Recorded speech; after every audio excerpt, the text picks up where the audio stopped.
Welcome back to the deep dive. Today, we are tackling a topic that feels less like a corporate policy discussion and more like a survival guide. We're looking at a stack of documents that, frankly, read like a battle plan. And I don't mean that metaphorically. Yeah, not at all. We're breaking down a strategy for anyone navigating a health condition while, just trying to keep their job. It absolutely is a battle plan.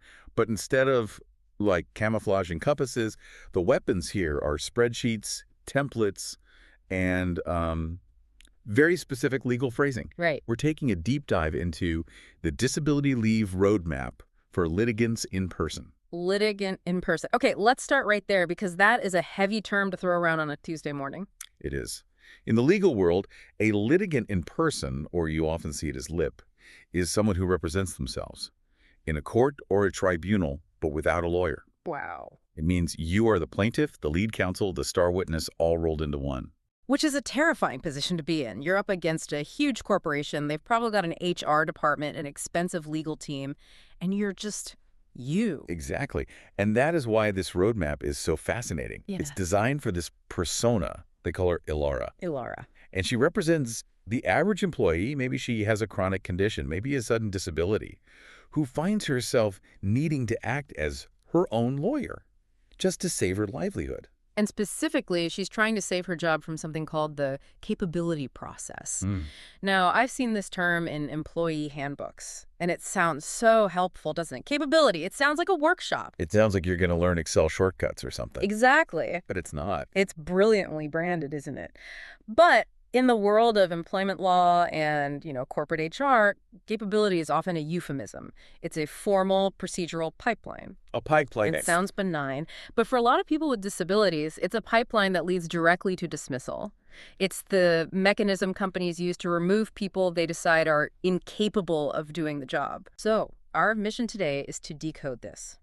We're going to look at the traps hidden inside this benign process.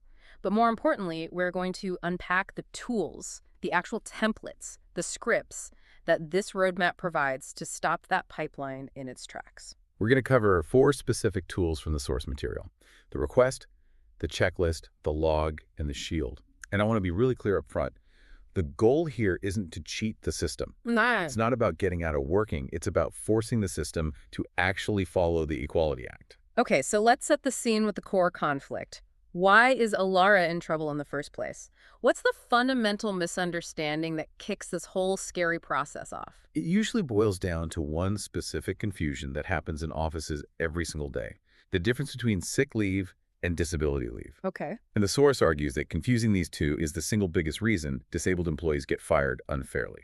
But to the average manager, and probably to a lot of listeners listening to this, aren't they the same thing? If you're not at your desk, you're absent. The work isn't getting done. And that's the common sense view. But legally and functionally, they're really opposites. Think about sick leave. That's unexpected. Right. You wake up with the flu.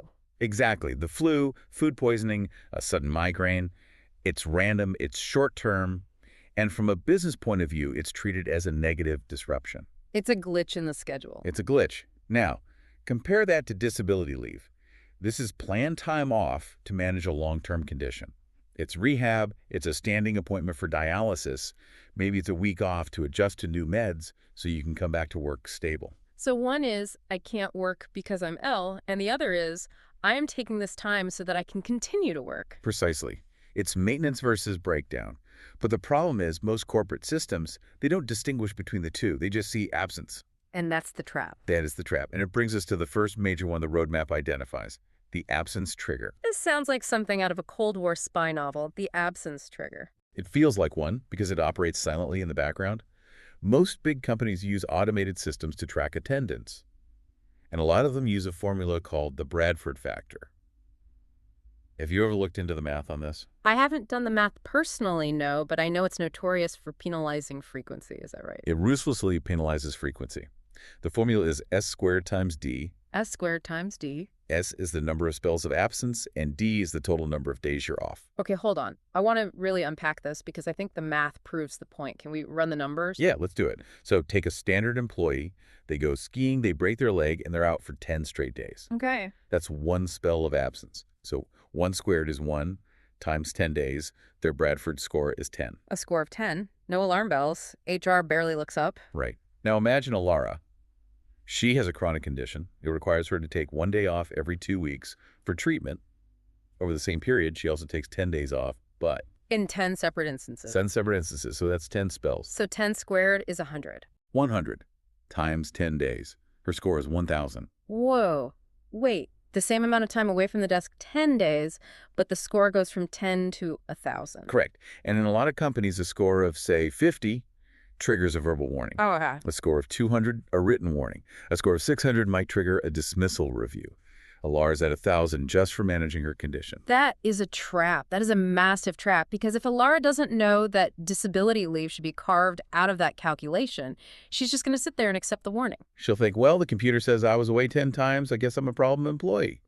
She accepts the warning, signs the improvement plan. And she's just taken the first step toward being fired. And the source makes a really massive point here about the legality of this. Yeah. Yes, this is the aha moment for anyone listening who manages people or who is managing a condition. If you are dismissed for poor attendance, but a significant portion of that, say 50%, was actually disability related. The medical management. Right. Then the evidence for your dismissal is fundamentally flawed. The math is poison.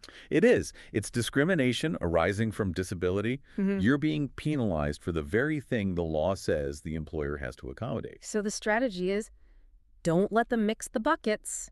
You have to force them to separate sick from disability. Which brings us to tool number 1. How do you actually do that? You can't just walk into the office and say, hey, don't count this. You need a paper trail. You do. The roadmap calls this the disability leave request. This is about shifting the narrative before the absence even happens. Right? Exactly. The standard way is you wake up, you feel bad, you have an appointment, you call your boss, can't come in. The boss logs it as sick. And the Bradford factor starts ticking up. The roadmap suggests replacing that casual call with a formal written template. And the language is very, very specific. You're not asking for a favor. You're not asking for time off. The source provides a template. Let's look at the subject line. It says, formal request for disability leave as a reasonable adjustment. That subject line is doing a lot of heavy lifting. It's not doctor's appointment. It's reasonable adjustment. Why is that phrase so critical? Reasonable adjustment is the magic phrase. In the UK, under the Equality Act, or in the US under the ADA, employers have a duty to make reasonable adjustments. By using those exact words, you're legally notifying the employer that this isn't just standard absence. You're triggering a legal duty. You are. And what are you asking for in the body of that email? You are explicitly asking for the absence to be recorded as disability leave, separate from sickness, and this is key, for it to be discounted from any absence triggers or Bradford factor math. You're rewriting the math in advance. You are. And you're forcing the manager to make a choice. If they deny the request, they're denying a reasonable adjustment, which is legally risky for them. If they ignore it, they're being negligent. And the source says sending this letter often triggers an unexpected reaction from HR. It often triggers a referral to occupational health, or OH. Which sounds scary. I'm being sent to the company doctor. It feels like being sent to the principal's office. It can feel that way, but for the litigant in person, this is a strategic win. You want an occupational health report. You want a medical professional to write down, Alara has a long-term condition and requires this time off. Because once that report exists, the manager can't pretend they didn't know. Exactly. It moves the whole conversation from Alara is lazy to Alara has a documented medical necessity. It cements your status. Okay, but let's play devil's advocate. We all know the reality of the corporate world. You send the formal email, HR nods, but your direct manager, they're busy. They're stressed. They've got quotas. They've got quotas to hit. They might just ignore the nuance and mark you as absent anyway. Or they might say, sure, take the time, but then never actually change the settings in the HR software. This is called process drift, and it kills careers. So how do we stop the drift? This is where the roadmap introduces tool number 2, which I think is my favorite part of this whole document. It's called the manager's checklist. It is a stroke of psychological genius. It's essentially a homework assignment for your boss. It is. The strategy is, you attach this document to your leave request. It's a simple PDF or a one-pager. And you say, Dear Manager, to ensure we remain compliant with the Equality Act, please complete this checklist regarding my leave. That takes some nerve. You are managing up in a major way. It does. But look at what it asks. It forces the manager to tick yes or no on these critical legal questions. They can't be vague. Let's read a few of these just to give listeners a sense of how specific this is. Have you distinguished between standard sickness and disability leave? Yes or no?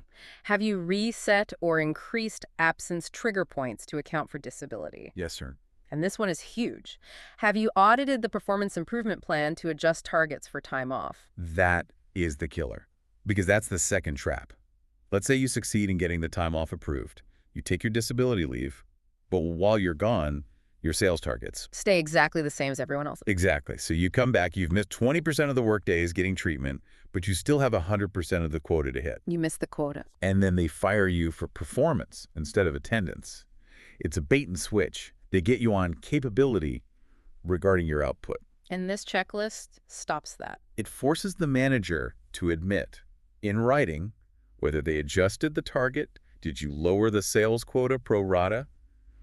If they check no, they've just admitted to setting you up to fail. Wow. They've admitted to discrimination. And what if they just refuse to fill it out, if they just ghost you on the checklist? Then you have your litigant in-person hat on, you save the email where you sent it, you note they ignored it, and 6 months later, in a tribunal, you show the judge. Your Honor, I provided a roadmap for compliance. I gave them a checklist to ensure fairness. They threw it in the trash. It makes the employee look incredibly professional and the employer look negligent. It shifts the burden of proof. It creates a paper trail of reasonableness on your side. Speaking of paper trails, let's move to tool number 3. Because memories fade, and frankly, gaslighting is real in these situations.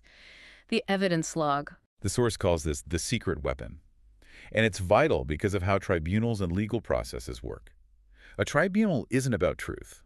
It's about evidence. It's about evidence. If it's not written down, in the eyes of the law, it didn't happen.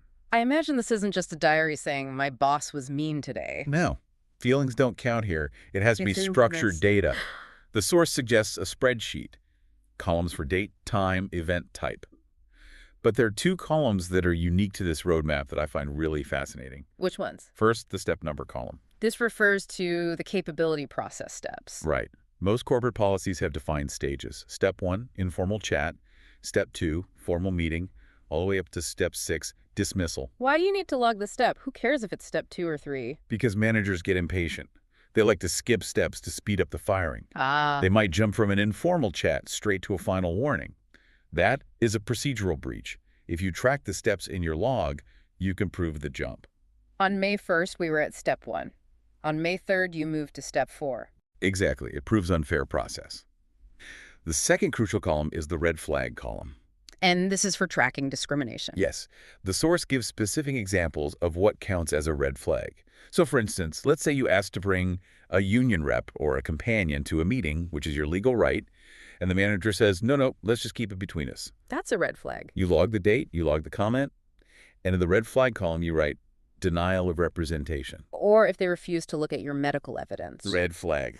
Refusal to consider medical evidence. The beauty of this is that when you're in the thick of it, you're emotional, you're scared. It's hard to see the big picture. But if you have this log, You can look down that column. And if you see 10 red flags in a row, you stop thinking, maybe I'm bad at my job, and start realizing, I am building a massive case for discrimination. it validates your reality, it prevents the gaslighting, you have the data. It turns a messy, emotional experience into a clear, legal narrative. And that confidence is crucial. Okay, so let's trace the journey. Alara has done everything right. She sent the request, she sent the checklist, she kept her log. But the machine is big, and the machine keeps grinding. And finally, she gets the invite to the Step 6 meeting. The final action meeting. The dismissal. This is the nightmare scenario. Walking into a room, maybe virtually or in person, knowing they're there to fire you, most people would just freeze. Most people crumble. They sit there, they listen to the HR rep, read a script about why they're not good enough, they cry, they leave. They're passive participants in their own firing. But the roadmap provides tool number 4, the Step 6 shield. This is a script, a literal script for the employee to read. And it is bold. It flips the dynamic completely. Instead of waiting to be fired, you take control of the agenda. You read this statement at the very beginning or the very end of the meeting, and it hits 3 specific legal pressure points that we really need to break down. Okay, let's walk through them. What's the first point the shield raises? Point 1 is failure of adjustments. The script has you state, Moving to step 6, without first exhausting the adjustments requested in step 2 or 4, makes this process flawed. You're putting it on the record. You skipped the part where you're supposed to help me. Correct. You are formally stating that they failed their duty of care. You're pointing out the holes in their process. And the second point. Misclassification of absence, you say. Using disability leave to trigger this dismissal is legally risky. I love that phrase, legally risky. That is HR kryptonite. It is. You're not saying it's not fair. Fairness is subjective. You are saying this creates liability for the company.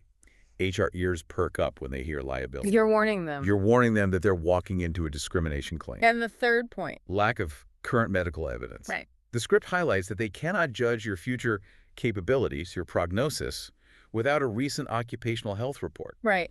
If the last report was 6 months ago, how do they know I won't get better next week? Exactly. If they fire you based on an assumption that you won't recover, but they haven't asked a doctor, that's often considered unfair dismissal in court. So you read this script. Does it actually stop them from firing you? I mean, usually by the time the meeting is booked, the decision is made. The paperwork is printed. Yeah. Often, yes, the decision is made. But this script serves two massive purposes. First, it fixes the minutes. Explain that. Why do the minutes matter? In a tribunal, the minutes of that final meeting are crucial evidence. If you stay silent, the minutes just show the employer's reasons. They look reasonable. Right. If you read the script, the minutes must record your objections. You have planted your flag for the court case. You're writing the court transcript before you even get to court. Exactly. But the second thing it does, sometimes it actually pauses the firing. Yes. Because often, the HR person in the room isn't the one who made the day-to-day mistakes. They're just there to process the paperwork. When they hear the employee calmly, professionally say, "We skipped step 2, and the medical evidence is old, and the targets weren't adjusted." They realize the manager messed up. They realize the case isn't clean. And HR hates a messy firing. They might adjourn the meeting. They might say, "We need to pause to review the points you've raised." And that buys you time. It buys you time. It might force them to go back and actually do the adjustments. It stops the momentum of inevitability.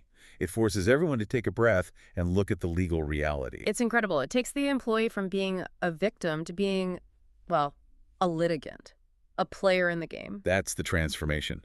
The roadmap isn't about teaching you to work harder.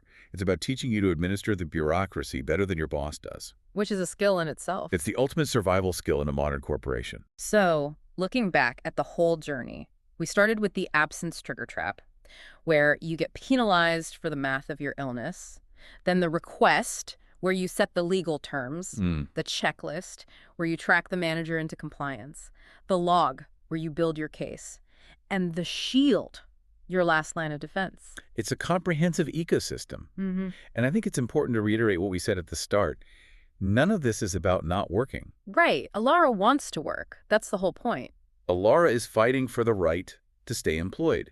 She's using these tools to remove the barriers that are preventing her from working. She's not fighting to stay home. She's fighting to be treated fairly so she can stay in the office. That's a critical distinction. This isn't a how to get away with it guide. It's a how to not get crushed by a blind system guide. Precisely. It's about enforcing the rights that the law says you already have, but which companies often forget or refuse to give you. You know, as we've been talking, there's one thought that keeps nagging at me, specifically about that manager's checklist. It's such a good tool. It ensures the law is followed. It prevents lawsuits. It helps the employee. It helps the company avoid risk. It seems like a total win-win for everyone involved. It is. It's best practice. So why isn't it standard? Why doesn't the company give this checklist to the manager? Why does it fall on Alara, the person who is sick, stressed, and vulnerable, to print this out and hand it to her boss? That is the million-dollar question. It feels backwards. The person with the least power has to teach the person with the most power how to do their job. It suggests that the bugs in the system, the confusion, the skip steps, the triggers, might not be bugs at all. For many organizations, the fact that the process is hard to navigate is a feature. It filters people out. Efficiency over humanity. Until the employee learns to hack the efficiency with the checklist. Well, that is certainly something to chew on. If you are navigating this or you know someone who is, remember, don't assume the system is neutral. And write everything down. If it's not in the log, it didn't happen. Thanks for diving in with us. Take care of yourselves, know your rights, and we'll see you next time.